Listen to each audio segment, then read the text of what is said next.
Welcome to the Further Light Podcast, presented by Wisconsin Freemasonry, helping you accomplish your Masonic goals through education and more light. And now, I present to you, Brother Chris Ludke.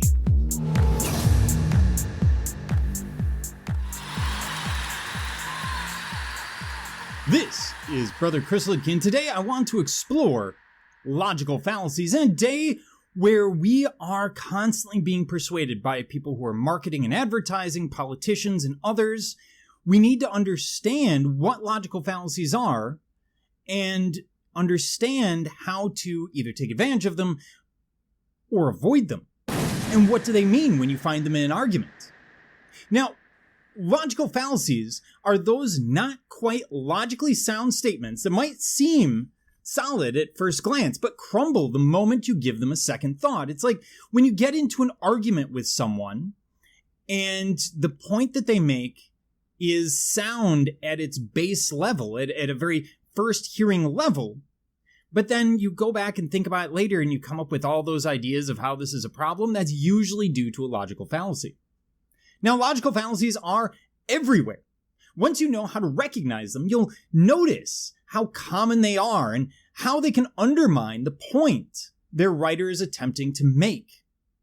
Being able to identify logical fallacies in others' writings, arguments, or ideas, as well as your own, will make you a better critical thinker, which in turn will make you a stronger writer, reader, and Mason. Because keep in mind, the use of logic is taught to us, and so it's something we really need to look at. Masons are taught through logic, one of the 7 liberal arts. We're also taught prudence and the attentive ear, to carefully consider information we receive. Perhaps this is an idea we should explore further, in this case, by exploring logical fallacy.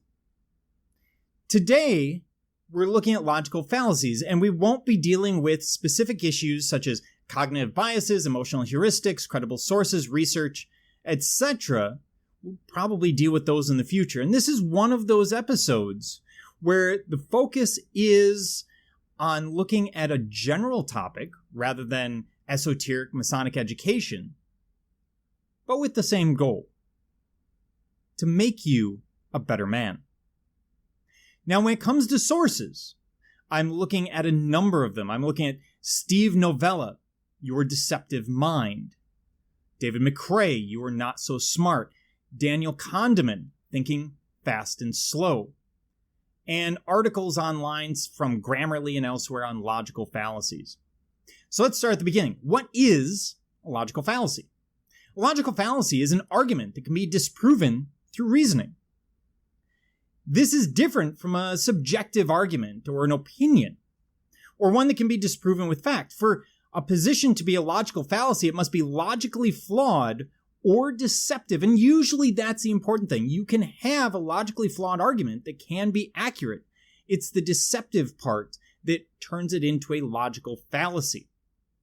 Compare the following 2 disprovable arguments. Only one of them truly contains a logical fallacy.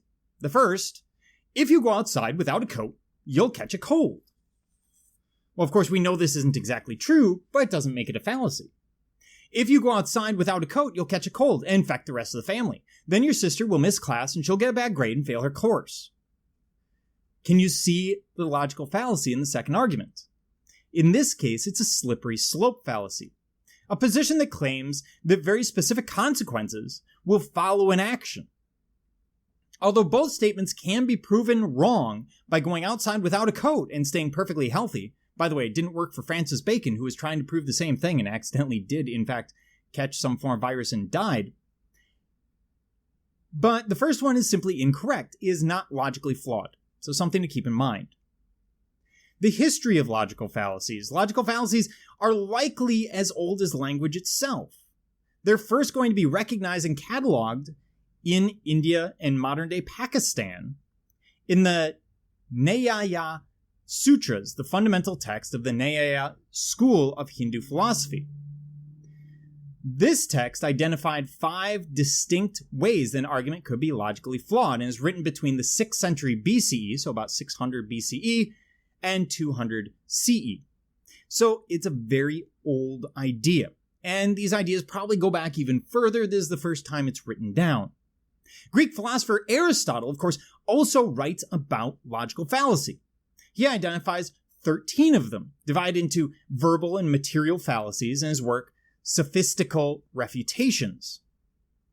By Aristotle's definition, a verbal fallacy is one where the language is used in an ambiguous manner or incorrectly, and a material fallacy is an argument that involves faulty or flawed reasoning.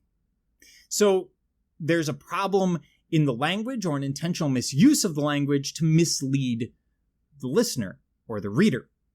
Today, our understanding of these logical fallacies come from sources as well as contributions from later scholars, such as Richard Whatley and Francis Bacon, and others. So where do you tend to find these? Of course, the first thought is anytime you're seeing people debate. Could be academically, could be politically, could just be a group of people sitting around.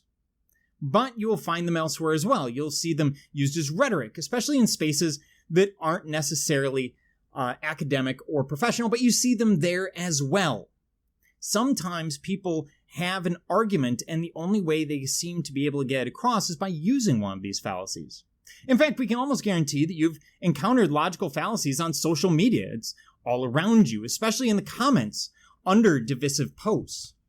But keep in mind that they can and often do appear in academic writing, especially when an author is trying to defend a point.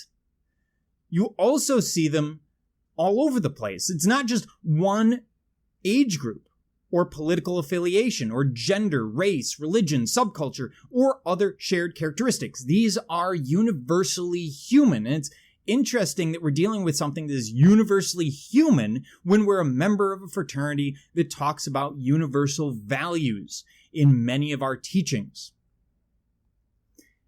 Our brains aren't perfect, and even the most intelligent person can fall prey to making logically inconsistent statements, but also fall prey for those statements being made and believing in them and following them until they really tend to sit down and think about it.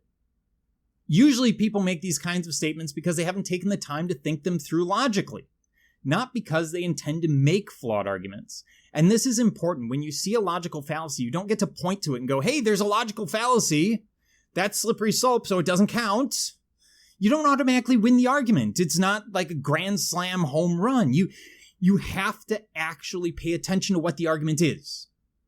Because sometimes the fallacy is there, but the argument is good. The logic behind it is good. It's the rhetoric that's laid over it to transmit it where you find the fallacy. Not always the case. But in some cases, the writer or speaker does in fact intend to make a flawed argument, usually in an attempt to sway readers' opinions or make their opposition look worse, i.e., modern politics. The best way to avoid making logical fallacies in your own argument is to familiarize yourself with them and learn how to recognize them. This is the instructive tongue, understanding sort of right word, right thoughts, and how to get things across in the clearest, most logical, most appropriate way. So if you're starting to look at logical fallacies, you're going to see them in your own arguments, or hopefully you're going to see them in your own arguments first. That way, they'll stick out to you, and you'll see exactly where your ideas need thoughtful revision. Remember, in Masonry, it's all about constant betterment, constant self-education. So we need to be doing this. And here, I'm really beseeching you to apply it to yourself rather than applying it to the people you're arguing with. Remove the lumber from your eye before removing the splinter from your neighbor's. If your thoughts, if your ideas are communicated clearly without logical fallacy, others will move in that direction. But it takes time. And it takes an honesty, or it requires an honesty that many people don't like, because it's an honesty that says, hey, I'm doing this thing wrong and I need to fix it. So let's talk about 15 common types of logical fallacies. This does not cover everything that's out there. These are the most common ones. I've got examples for them, so we'll kind of go over them. So there's a lot of ways an argument can be flawed. The first one of the most common today, especially in politics, is called ad hominem. And this is where one attempts to invalidate an opposition's position based on a personal trait or fact about the opponent rather than the logic. So sometimes this is going after the person. Well, you're stupid, so what would you know? More often than not, it's going after their position based on a broader personal trait. For example, Catherine is a bad choice for mayor because she didn't grow up in this town. Well, A, that's irrelevant. Where she grew up, maybe, but that's not really a great argument. B, it has nothing to do with the debate that's going on. It's a personal trait that's being attacked that doesn't directly apply. And we see this a lot, especially presidential campaigns, etc., where there's mud being thrown back and forth. And by the way, that's a very old idea. Go back and look at John Quincy Adams versus Andrew Jackson. That was an ugly one. And I would argue uglier than many of the presidential elections that we've had recently. But moving on. Then we have the red herring. A red herring is an attempt to shift focus from the debate at hand by introducing some irrelevant point. And it can look very closely related, even though it's not. For example, losing a tooth can be scary, but have you heard about the tooth fairy? Well, the tooth fairy is related to teeth, but it has nothing to do with being scared about losing a tooth. It's moving the goalposts. It's moving everything in a different direction. And typically this is going to be used, for example, in a debate to take a question that was asked and move it in a completely different direction. Number 3, the straw man. A straw man argument is one that argues against some hyperbolic, inaccurate version of the opposition rather than the actual argument. So, for example, Aaron thinks we need to stop using all plastics right now to save the planet from climate change, when Aaron is actually arguing that we need to take steps to address climate change. At no point has Aaron gone to that extent and said, all plastics need to be stopped, but you create the straw man. And what you're doing is you're moving your opponent's view to such an extreme that you can easily knock it down, just like you can knock down a straw man with a stick. Number 4, equivocation. An equivocation is a statement crafted to mislead or confuse readers or listeners by using multiple meanings or interpretations of a word, or simply unclear phrasing. And by the way, this one's also very, very common. So here's an example. While I have a clear plan for the campus budget that accounts for every dollar spent, my opponent simply wants to throw money at special interest projects. Well, your opponent's use of money for special interest projects doesn't have anything to do with the budget. It's how they're using it. So this becomes an issue. You're basically confusing the matter. You're saying, I'm dealing with budget, and then you're attacking them for special interests. They both involve money, which is where the equivocation is. But again, we've moved the goalpost, and many of these are simply ways of moving the goalpost towards a place where you have a stronger argument. Then we have slippery slope. With a slippery slope fallacy, the arguer claims a specific series of events will follow one starting point, typically with no supporting evidence for this chain of events. And by the way, with all of these, you're kind of looking for what I think of as the jump the shark moment, where you went from A to B to C, and then it went to L. So in this case, with slippery slope, an example would be, if we make an exception for Paul's service dog, then other people will want to bring their dogs, and everyone will bring their dogs, and before you know it, our restaurant is overrun with dogs, their slobber, their hair, and all the noise they make, and no one will want to eat here anymore. We've taken Paul's service dog and taken it to a nearly absurd degree with a slippery slope. Now, this one's dangerous because there are slippery slope arguments to be made that are practical and make sense.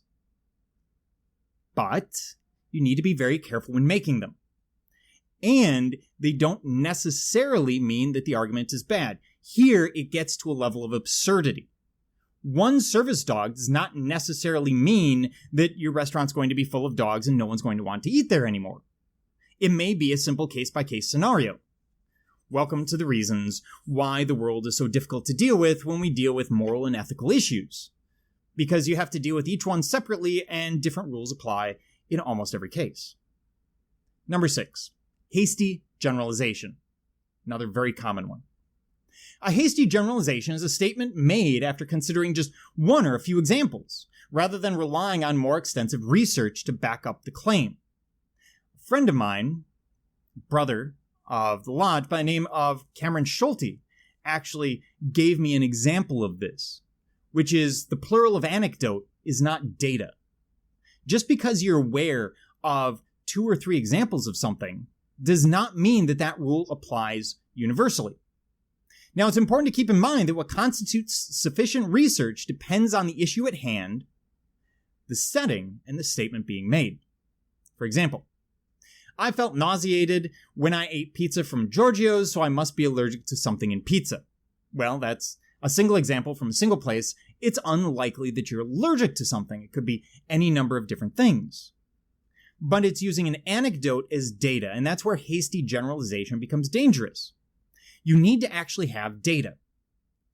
Now, how you present it is a whole different matter, because sometimes an emotional appeal is going to be stronger than a logical appeal, but you can apply an emotional appeal to good data just as well as you can to a couple of anecdotes.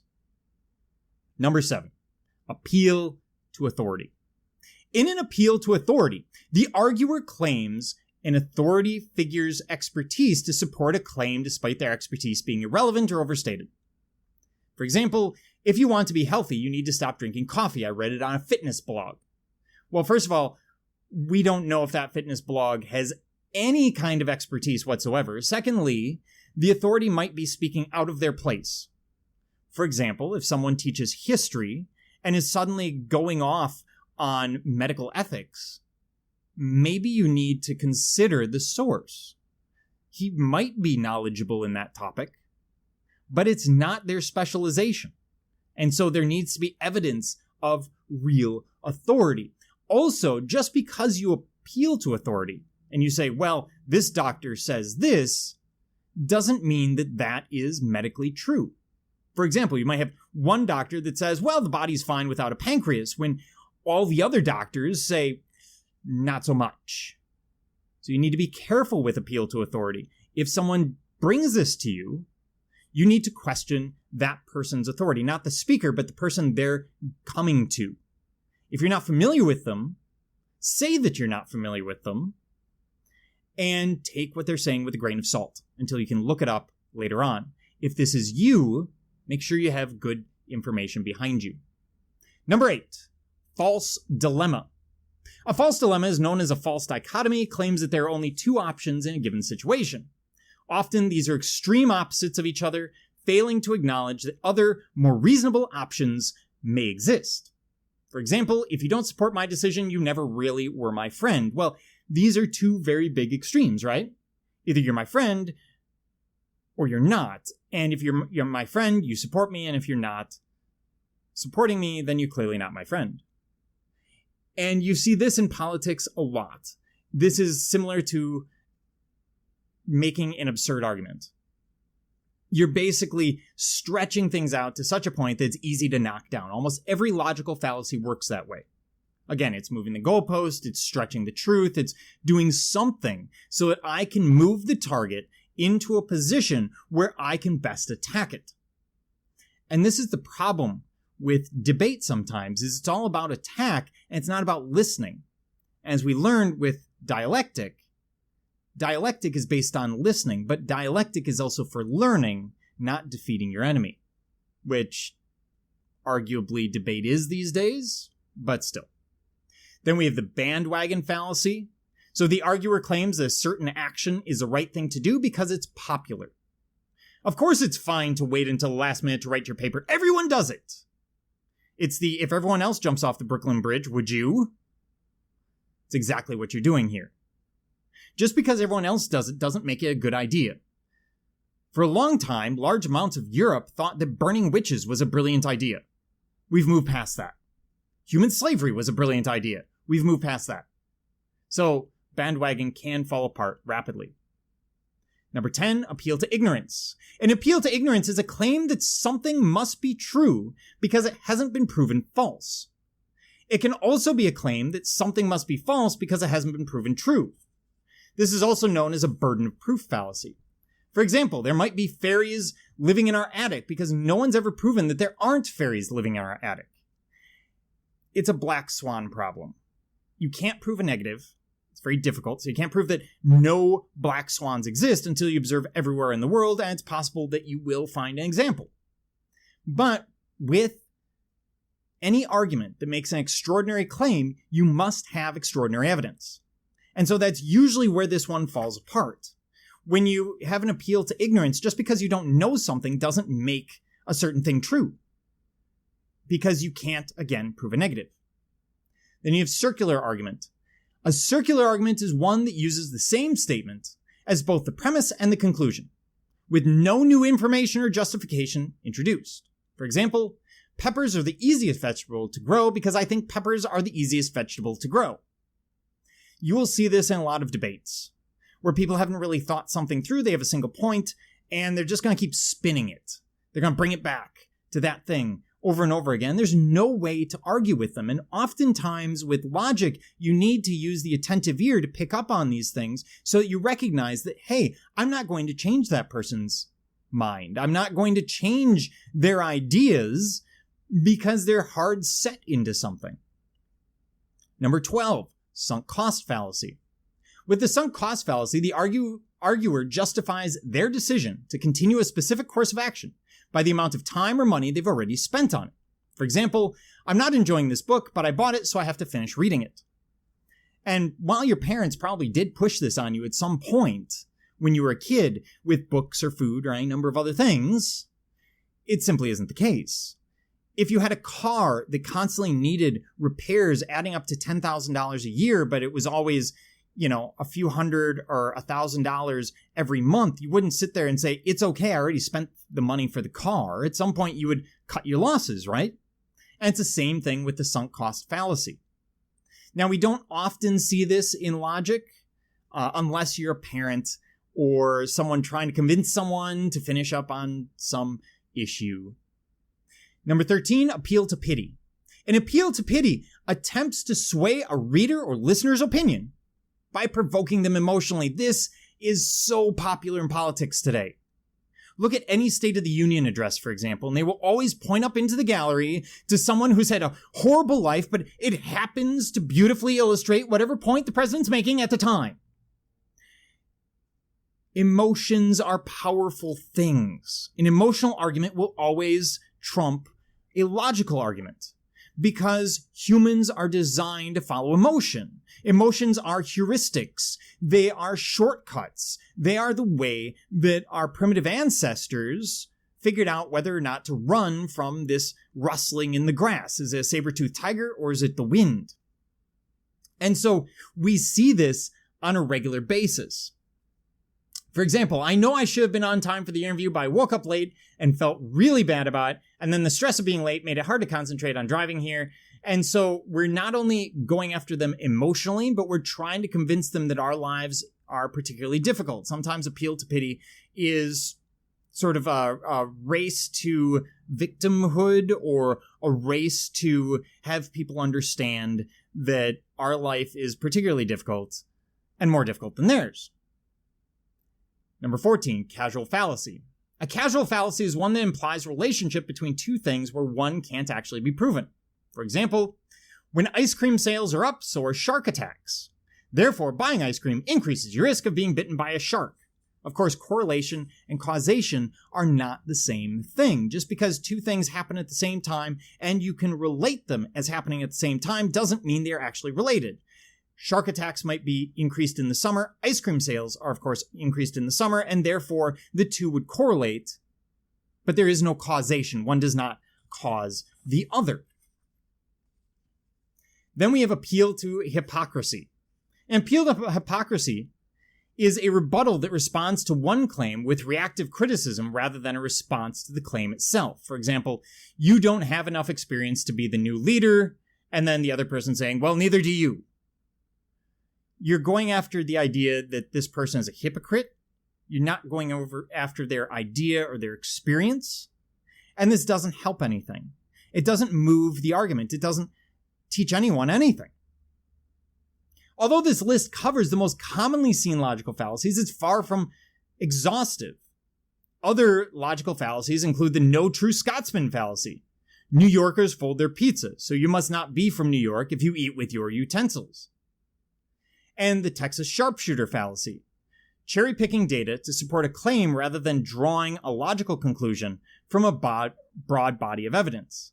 We also have things like confirmation bias, where you go out and you simply find information that backs up your claim. And if you're arguing with someone like that, you will not win, because they simply won't accept your information in the first place. Remember, in any issue, any argument, any debate, if all parties are not on board with the same basic suppositions, the same basic concept of what things mean, then it will go nowhere. You cannot have a debate when people cannot agree on the basics. So if we look at some examples, for example, my dad scolds me for getting a speeding ticket, so I asked him about all the tickets he racked up when he was my age. This is appeal to hypocrisy. Does it work? Possibly. Is it good logic? No. Or aliens don't exist. If they did, we would have seen one by now. Well, this is appeal to ignorance. This is saying we don't know, and therefore it must be a thing or it must not be a thing. And that's a problem because we don't know. I want to change my major to English, but I'm so close to finishing my chemistry degree. Sunk cost. So next time you're listening to conversations or reading online discussions, think carefully about the arguments being made and determine if they fit into the fallacy categories listed above. But more importantly, how do we avoid using these logical fallacies? Because again, we are not members of the craft to change other people. We change ourselves, better ourselves, so that we have a better influence on our family, which has a better influence on the community, which has a better influence on the country. And so you need to better yourself rather than using this material as a weapon against others. Keep that in mind.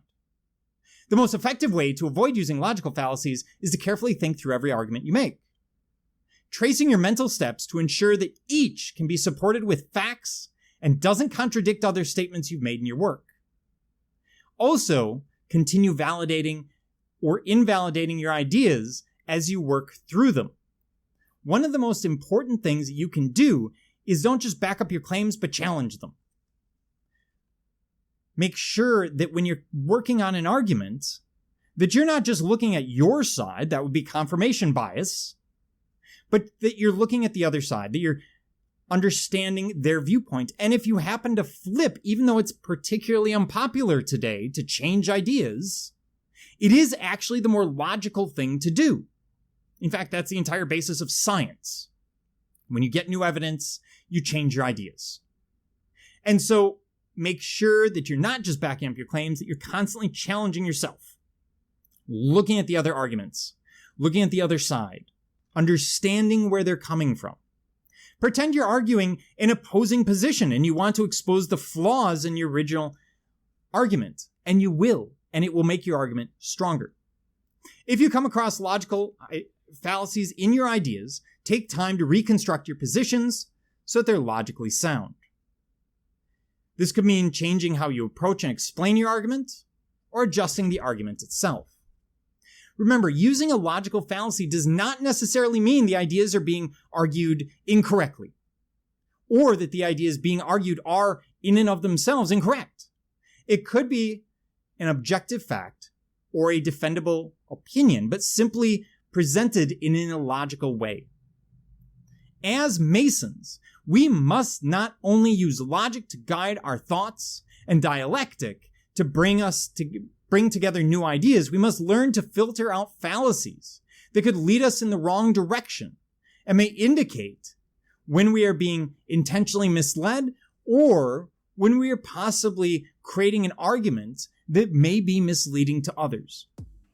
We need to be honest and balanced in our work in the world, no matter what that work is. And understanding logical fallacies, understanding your own thought process, make sure that what you're putting out there is right word and right thought, as the Buddhists would put it, is logical, makes sense, and is intellectually honest, something that we should have learned from the liberal arts. Are you interested in learning more about Freemasonry in Wisconsin? Visit wisconsinmasons.org. That's wimasons.org. Learn more about Freemasonry and access more educational content and further light. Any questions, comments, or suggestions, please email us at education@wimasons.org. Once again, that email address is education@wisconsinmasons.wimasons.org. Thank you for listening.